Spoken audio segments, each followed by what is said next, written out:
पतिया नतिया पटना बा देवरा ढोढ़ी चटना बा देवरा ढोढ़ी चटना बा घरवा में घटत घटना बा घरवा में घटत घटना बा देवरा ढोढ़ी चटना बा देवरा ढोढ़ी चटना बा बुझल।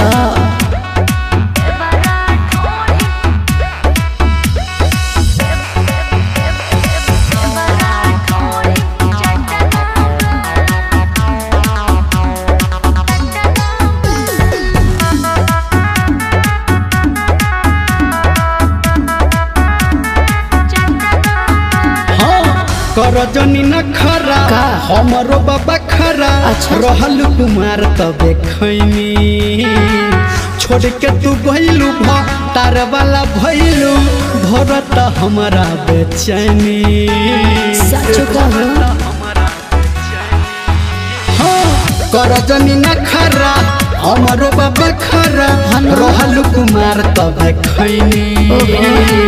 छोड़ के तू गइलू तार वाला भइलू धरत हमरा बेचैनी सुना अरे अब नहीं हमारा रकटना बा घरों में घटावत रोज घटना बा देवरा ढोढ़ी चटना बा देवरा ढोढ़ी चटना बा पतिया नतिया पटना बा देवरा ढोढ़ी चटना बा देवरा ढोढ़ी चटना बा ढेर मजाक कर दू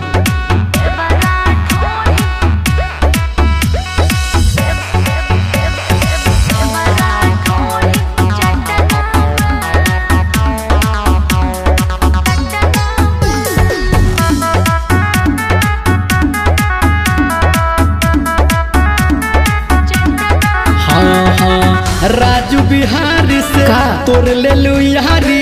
बन गलू दोसरा के प्यारी धर्मेंद्र नीरा मलिया कहे बारू तू बड़का खिलाड़ी का हाँ राजू बिहारी से तोर ले लू यारी बन गलू दोसरा के प्यारी धर्मेंद्र नीरा मलिया कहे बारू तू बड़का खिलाड़ी जानता सुना लागत गोदाम हमर बटना बा घटे वाला चीज न हतना बा देवरा ढोढ़ी चटना बा देवरा ढोढ़ी चटना बा पतिया नतिया पटना बा पतिया नतिया पटना बा